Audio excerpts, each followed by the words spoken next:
Bueno, en esta clase número 4 lo que vamos a ver sería la estructura atómica, todo el átomo, cómo surge el átomo, cuáles eran las ideas sobre la estructura del átomo, la evolución que sufre y después vemos algo sobre configuración electrónica.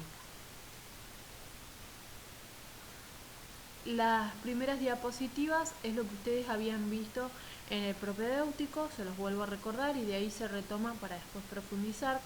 En el propedéutico habíamos visto que el átomo era la unidad constituyente más pequeña de la materia, ¿sí? Esto era una línea histórica donde aparecen cada uno de los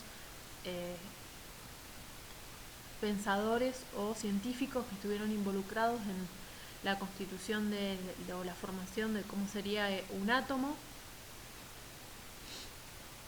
Por ejemplo, tienen a John Dalton, tienen a Thomson, Rutherford, a Bohr, bueno, lo vamos a ir a Sommerfeld. Bien, y después el modelo atómico actual. Cada uno de esos no quiero profundizar ahora porque lo vamos a ir profundizando uno por uno. Incluso vamos a ir dando mayores detalles de lo que habíamos visto en el propedéutico. Bien, otra cosa que vimos en el propedéutico sería la estructura. Esto sería muy parecido a lo que propuso Bohr, pero es la manera más fácil de representarlo en una hoja, al átomo. Habían visto las partes, un núcleo, dentro de ese núcleo están las dos partículas subatómicas, los protones que tienen carga positiva, los neutrones que no tienen carga. Alrededor del núcleo estarían los niveles de energía, y en esos niveles de energía la otra partícula subatómica, que son los electrones, que tienen carga negativa. El núcleo es pequeño a comparación de la nube electrónica. Bien, otra cosa que vieron es que un átomo es neutro cuando tiene la misma cantidad de protones y de electrones, y que los electrones pueden cambiar su cantidad. Entonces ahí se estarían generando iones. Esos iones pueden tener carga positiva o negativa, dependiendo si pierde un electrón o si gana un electrón. En el caso de el primer caso, ¿sí?, sería un átomo que estaría ganando un electrón, entonces se generaría lo que se conoce como ion negativo, o también se le llama anión. En el caso de los no metales, son los que forman aniones.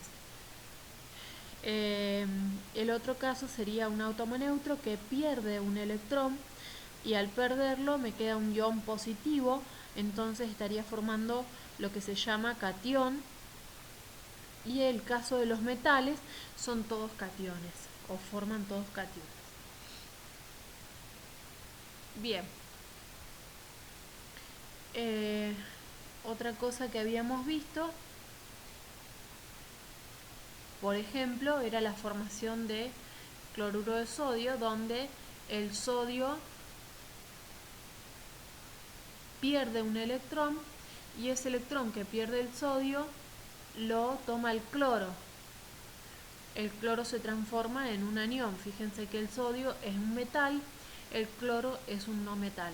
Entonces el sodio queda con una carga positiva, el cloro con una carga negativa. Ambos se atraen porque la carga positiva se atrae con la negativa y forma una unión de tipo iónica que forma parte de en este caso sería una sal. Lo importante es que sepan que los átomos se pueden transformar en iones, y que esos iones pueden ser positivos si son cationes o negativos si son aniones. Los cationes pierden electrones, los aniones ganan electrones. Bien, otra cosa que vimos fue número atómico y número másico. Si yo me voy a una tabla periódica,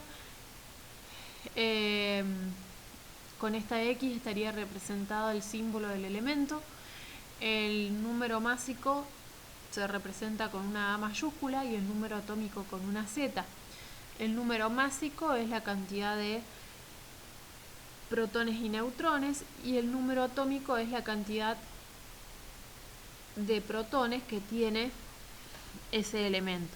Que si estamos hablando de un átomo neutro, ese átomo neutro va a tener la misma cantidad de protones que de electrones. En la tabla periódica, como les dije antes, va a figurar cada uno de esos valores. Generalmente el número másico aparece abajo del símbolo del elemento y con números decimales, es decir que tiene coma, por lo tanto hay que redondearlo, tiene que ser un número entero. En el caso del sodio, por ejemplo, tiene un número másico cuyo valor es 23, en realidad es 22,98, se redondea a 23, el número atómico es 11, tiene por lo tanto 11 protones, 11 electrones y para calcular los neutrones se restan A menos Z, 23 menos 11 me queda 12. Bien, después otra cosa que vimos fue los isótopos. Los isótopos son átomos del mismo elemento, por lo tanto tienen el mismo número atómico y diferente número másico. Entonces van a tener la misma cantidad de protones, pero diferente cantidad de neutrones. Y habíamos visto un ejemplo, el hidrógeno, que existe en la naturaleza con sus 3 isótopos, protio, deuterio o tritio. Todos tienen Z igual a 1, es decir que todos tienen un protón cada uno, pero varían en la cantidad de neutrones. El protio tiene un solo neutrón, el protio no tiene neutrones, ya que su número másico es 1. El deuterio tiene un solo neutrón, su número másico es 2. Y el tritio tiene dos neutrones, ya que su número másico es 3.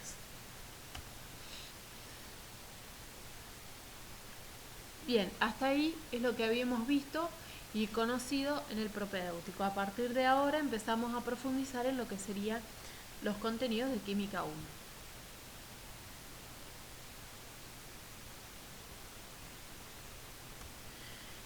Bien, dentro de las partículas fundamentales que conforman la estructura básica de los átomos, es necesario conocer la naturaleza de 3 de estas partículas básicas para después poder comprender las interacciones químicas. Las más importantes son los electrones, que tienen carga negativa, los protones, que tienen carga positiva, y los neutrones, que no tienen carga. Hay otras partículas subatómicas que existen, como por ejemplo los quarks, los positrones, los neutrinos, los piones y los muones, pero no es necesario estudiar sus características para poder comprender los fundamentos de la estructura atómica. Bien, las 3 más importantes, que eran el protón, el neutrón y el electrón, tenemos acá los valores de su carga eléctrica, ¿sí? Y la masa.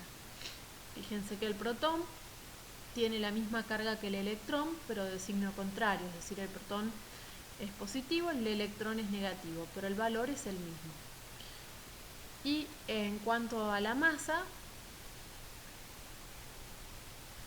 el electrón es mucho más pequeño en comparación de un protón o de un neutrón.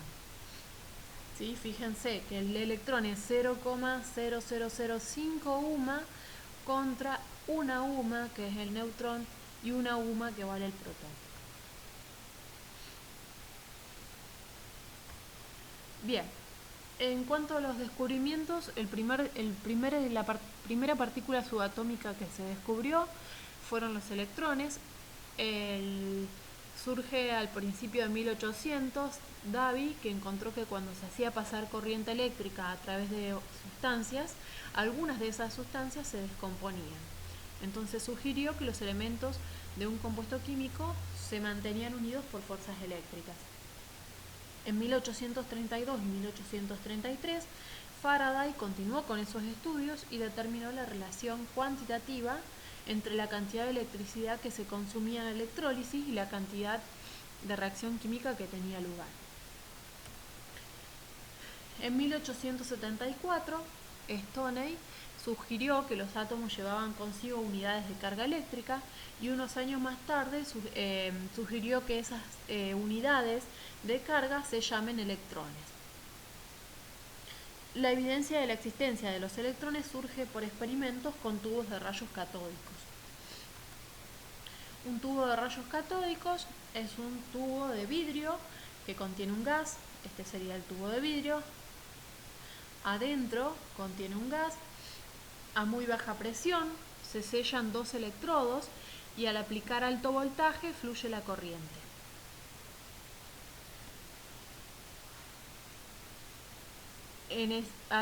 Una vez que se aplica el alto voltaje, el cátodo, ¿sí?, que sería el negativo,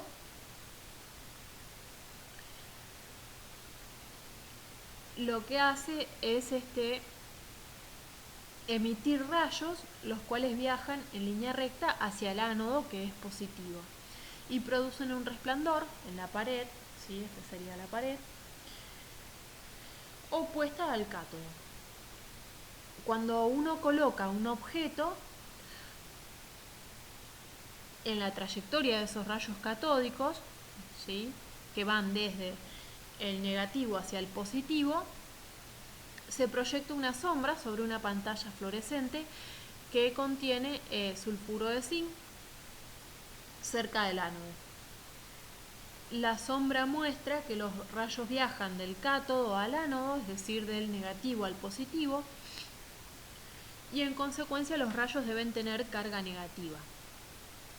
Además, cuando se someten esos rayos catódicos a campos eléctricos y magnéticos, se desvían teniendo un comportamiento que es característico demostrando que la partícula es negativa.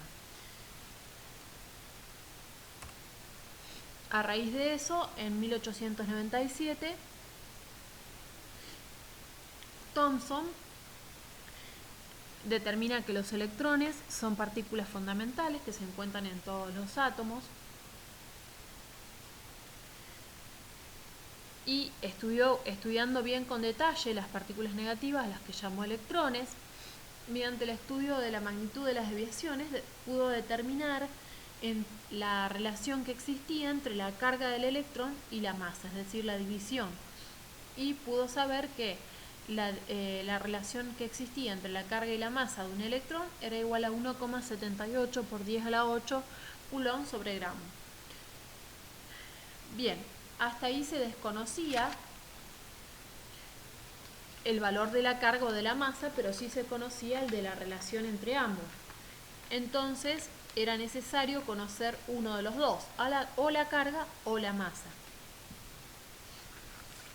Para poder solucionar este inconveniente, en 1909 Millikan desarrolla lo que se conoce como el experimento de la gota de aceite y logró determinar la carga que tiene un electrón, que es 1,6 por 10 a la menos 19 coulomb. Bien, este sería el dispositivo que utilizó. Mediante un atomizador, ¿sí?, se producen gotitas diminutas de aceite. La masa de la gota esférica de aceite, estas serían las gotas de aceite representadas acá, largadas por el atomizador. La masa de la gota esférica se puede calcular a partir de su volumen, el cual se obtiene por medición del radio de la gota. Ese radio se obtenía mirando por un microscopio. Acá está dibujada la mirilla del microscopio, y de esa manera se podía calcular el radio para luego sacar su volumen, y sabiendo la densidad del aceite se podía calcular su masa.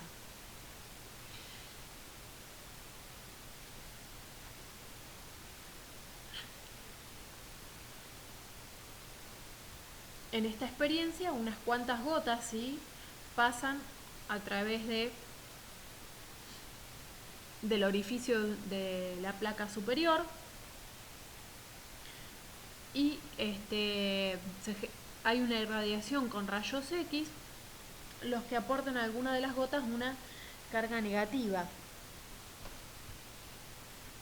Sería los rayos X incidiendo sobre las gotas de aceite, y esos rayos X son los que van a generar a algunas de las gotas una cierta carga negativa. Cuando se incrementa el voltaje, ¿sí?, entre ambas placas, acá estaría la positiva, acá la negativa,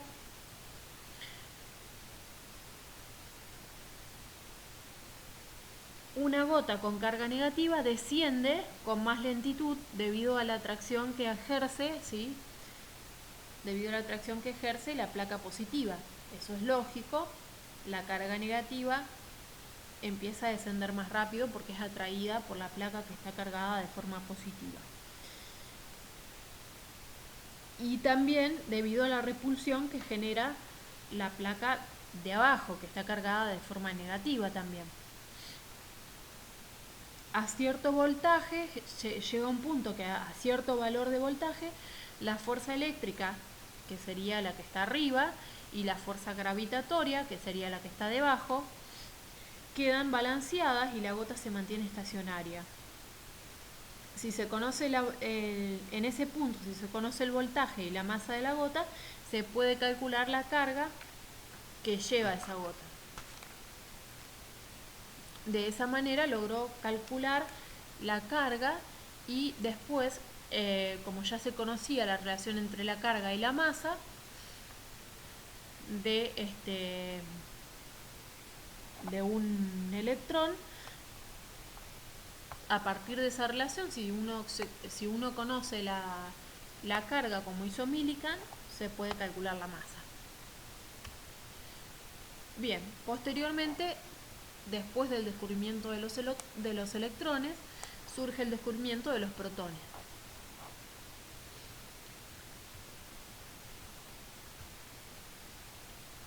Bien, en este caso, en 1886, Goldstein observó que un tubo de ensayo catódico generaba un haz de partículas con carga positiva, ¿sí?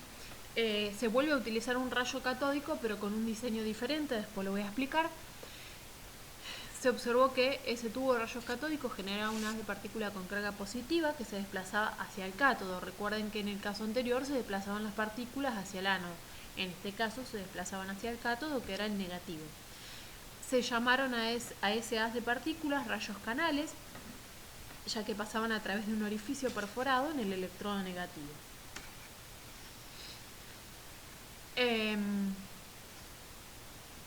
Los valores de relación entre carga y masa eran diferentes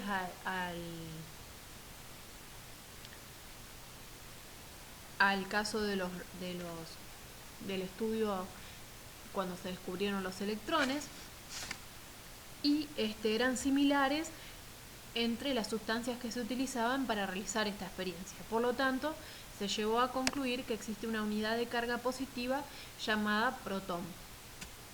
Su carga es igual a la del electrón, pero de signo contrario. Este es el dispositivo que se utilizó, ¿sí? Es un tubo de rayos catódico modificado, con diseño diferente. El cátodo está perforado. Se usó para generar rayos canales y demostrar que viajaban hacia el cátodo, o sea que esos rayos canales viajaban hacia el cátodo. Fíjense que acá está representado el ánodo y los rayos catódicos que viajan hacia el cátodo.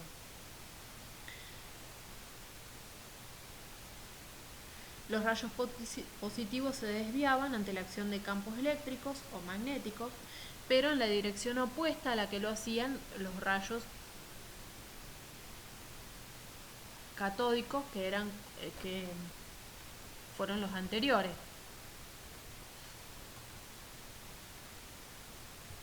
Que se descubrieron en este tubo. O sea, estos acá se desviaban ante la presencia de campos eléctricos y magnéticos, pero hacia el lado contrario.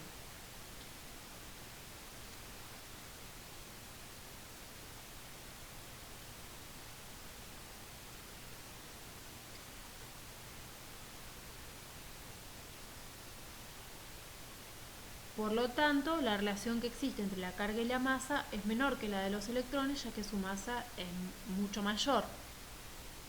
La masa de los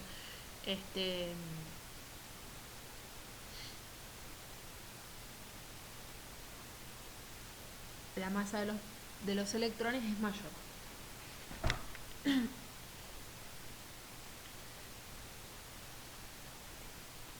Bien, posteriormente surge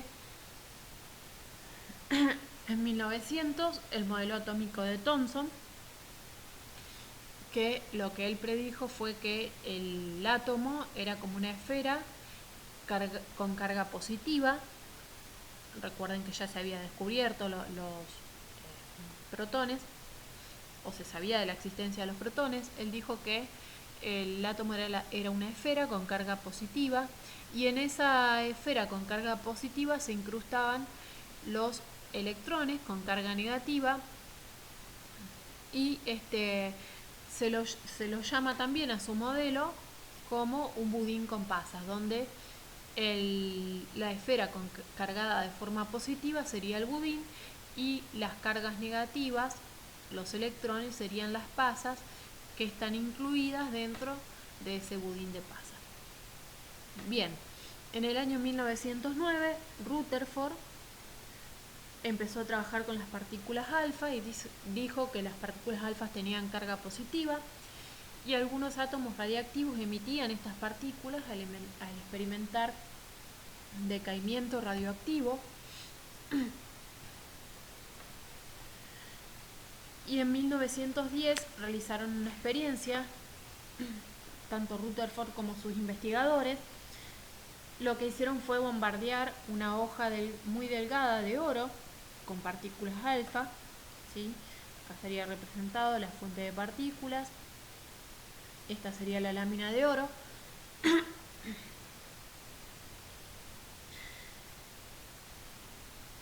Las partículas provenían de una fuente radiactiva.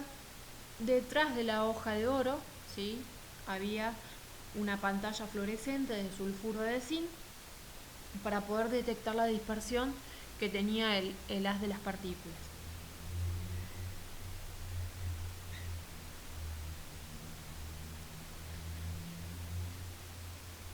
Una vez que se llevó a cabo la experiencia, se contaron la cantidad de destellos que causaban esas partículas alfa sobre la pantalla para poder determinar el número relativo de estas partículas que se desviaban a diferentes ángulos. De forma inesperada, ¿sí?, casi todas las partículas pasaban a través de la hoja de oro. Fíjense que ahí está, casi todas pasaban sin desviarse o sin dispersarse. Muchos se dispersaron a ángulos moderados, y solo el 0,001% se desviaron a ángulos agudos, o sea, a ángulos bastante importantes. Está representado acá. Serían estos dos. Estos son los de ángulos, o sea, es una desviación bastante considerable. Esta es la desviación moderada, y estas tres no tienen desviación. Eso fue completamente inesperado, y lo cual dio una idea de que el modelo de Thomson era incorrecto, ya que si el modelo de Thomson hubiera sido correcto, las partículas alfa se hubieran dispersado muy poco, no hubieran existido partículas que se desvíen con un ángulo tan grande como hubo. Por más que eran pocas, las hubo. Bien, entonces la dispersión de partículas alfa se debía a la repulsión, ¿sí?, provocada por las regiones de las cargas positivas que formaban parte de la hoja de oro. Y después se probó lo mismo, pero con otros metales, y se obtuvieron los mismos resultados. Por lo tanto, cada átomo de cualquier elemento tiene un centro masivo, ¿sí?, muy pequeño, con carga positiva, al que se lo llamó núcleo atómico, y ese núcleo está rodeado por nubes de electrones a distancias grandes de los núcleos. Esas son las conclusiones a las cuales se llegaron.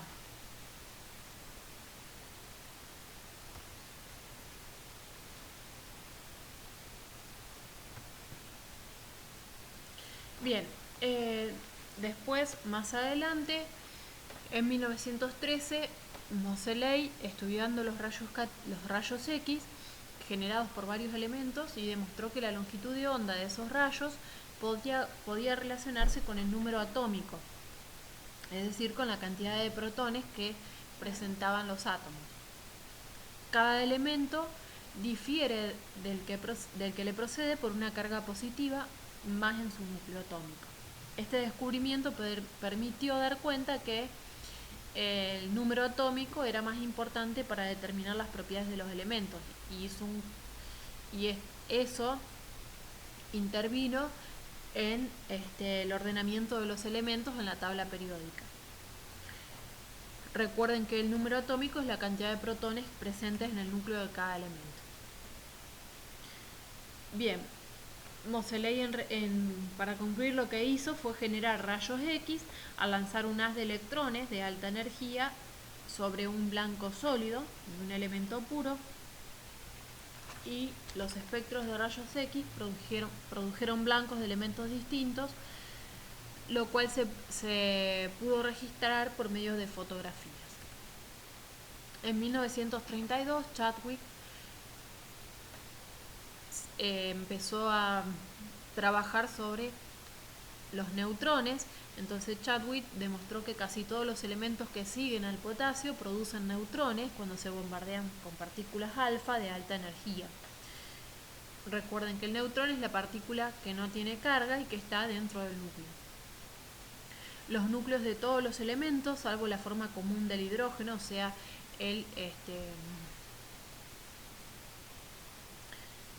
uno de los isótopos del hidrógeno, que es el más común, no tiene neutrones. El resto, todos los elementos tienen neutrones.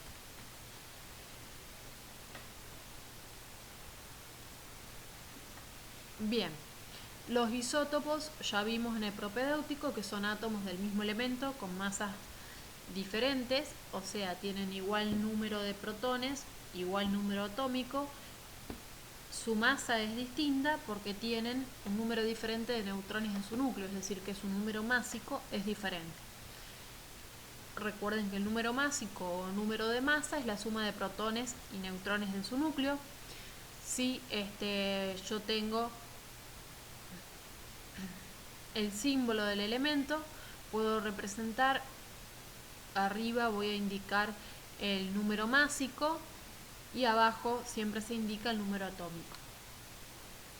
Los tres isótopos que presenta el hidrógeno, el protio, el deuterio y el tritio, es lo mismo que vimos en el propedéutico. Bien, luego empezaron a estudiar la espectrometría de masas y la abundancia isotópica de cada uno de los elementos. Los espectrómetros de masa son instrumentos que lo que hacen es medir la relación entre la carga y la masa que existe de las partículas con carga. Una muestra gaseosa a presión muy baja se bombardea con electrones de alta energía y esto causa la expulsión de los electrones de alguna de las moléculas gaseosas, formando iones positivos. Esos iones positivos se concentran en un rayo fino y se aceleran mediante un campo eléctrico hacia un campo magnético. Ese campo magnético lo que hace es desviar a los iones de su trayectoria de la línea recta. El grado al cual se desvía el haz de iones depende de 4 factores, o va a depender de 4 factores. Primero, la magnitud del voltaje del acelerador, es decir, de la fuerza del campo eléctrico. Los altos voltajes siempre generan haces de partículas en movimiento muy rápido. La fuerza del campo magnético, siempre los campos potentes van a causar mayor desviación. La masa de las partículas, es obvio que las partículas pesadas se van a desviar menos. Y la carga de las partículas. Las partículas de carga grande interactúan siempre con mayor intensidad frente a campos magnéticos. Bien, esto sería la imagen de un espectrómetro de masas, donde se ionizan las moléculas gaseosas a baja presión y se aceleran mediante un campo eléctrico. Luego las de iones se hace pasar por un campo magnético. En ese campo el haz se resuelve en sus componentes, cada cual contiene partículas de relación carga y masa. carga sobre masa igual, y las partículas ligeras se desvían mucho más que las pesadas con la misma carga.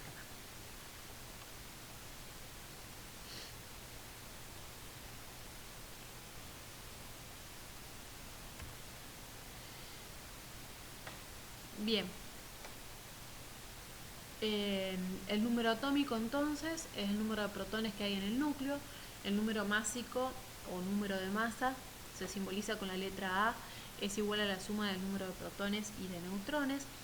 Y muchos de los elementos que se encuentran en la naturaleza están como mezclas de isótopos, por eso la masa atómica de dichos elementos es la masa promedio de la masa de sus isótopos.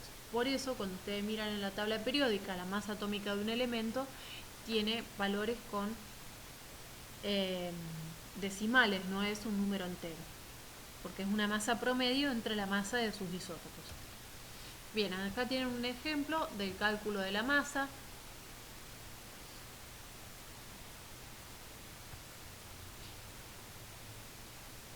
Tienen un ejemplo de un ejercicio donde tienen que calcular la masa atómica del magnesio. Tienen una tabla donde se les presentan los 3 isótopos que existen del magnesio, la abundancia de cada uno en la naturaleza y la masa de cada uno. Para poder sacar la masa atómica, recuerden que se hace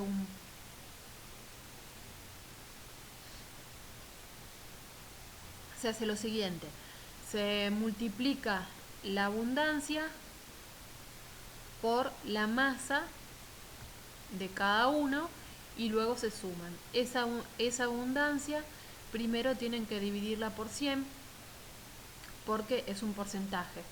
Entonces acá por ejemplo la primera 78,99 dividido 100 les queda 0,7899.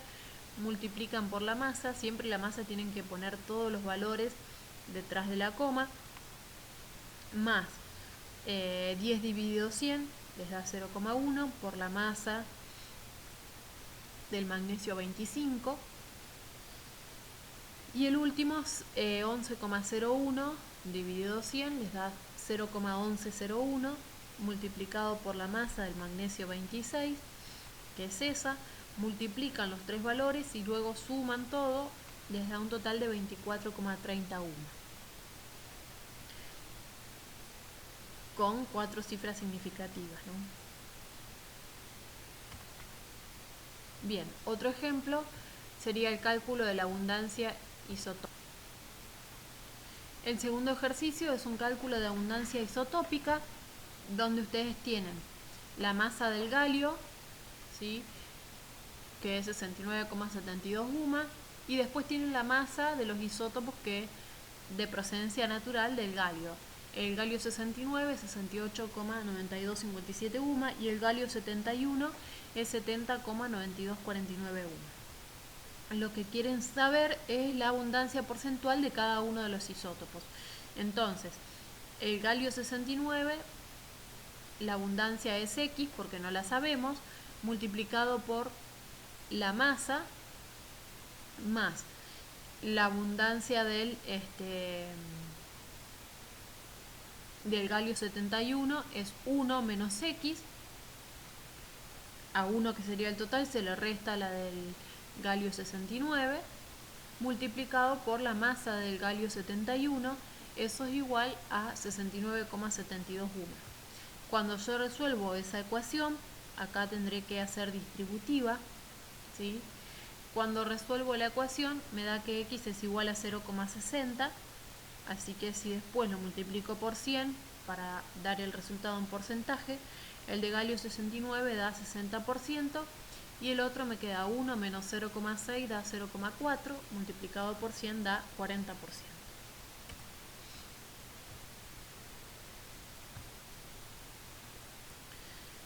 Bien, después se siguió estudiando la estructura electrónica de los átomos y las radiaciones electromagnéticas. Se generan espectros de emisión que se producen cuando los átomos se excitan, ya sea por medios electrónicos o térmicos, y la excitación produce la radiación que se hace pasar a través de un prisma, ¿sí?, de vidrio refractor, de donde salen líneas brillantes o bandas que luego se imprimen en una placa fotográfica. Todos los tipos de radiación electromagnética se pueden describir en términos de ondas, y para caracterizar cualquier tipo de onda se debe especificar su longitud de onda o su frecuencia. Por ejemplo, la radiación electromagnética, ¿sí?, se compone tanto de campos eléctricos como magnéticos y varían de manera repetitiva. La más conocida de ondas electromagnéticas es la luz visible. En esta manera se puede representar una onda electromagnética. En azul se ve el campo magnético, en rojo está representado el campo eléctrico.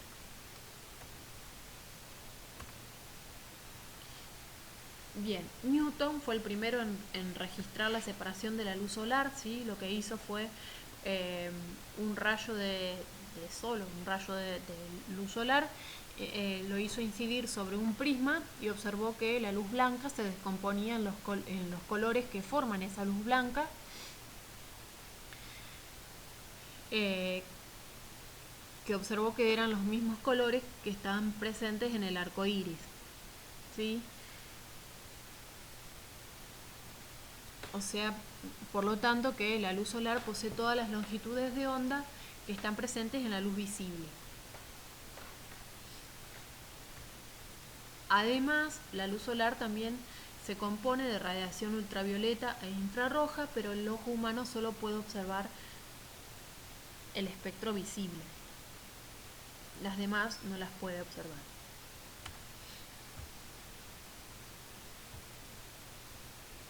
Bien, en el caso de la luz se compone de partículas o de fotones. Cada fotón de luz posee una cantidad específica, es decir, un cuanto de energía, y la energía de un fotón de luz viene dada por la ecuación de Planck, donde dice que la energía es igual a una constante de Planck que tiene un valor de 6,626 por 10 a la menos 34 joules por segundo, o lo que sería lo mismo, 4,136 por 10 a la menos 15 electrovolt por segundo, por la frecuencia de radiación de cada una de las ondas.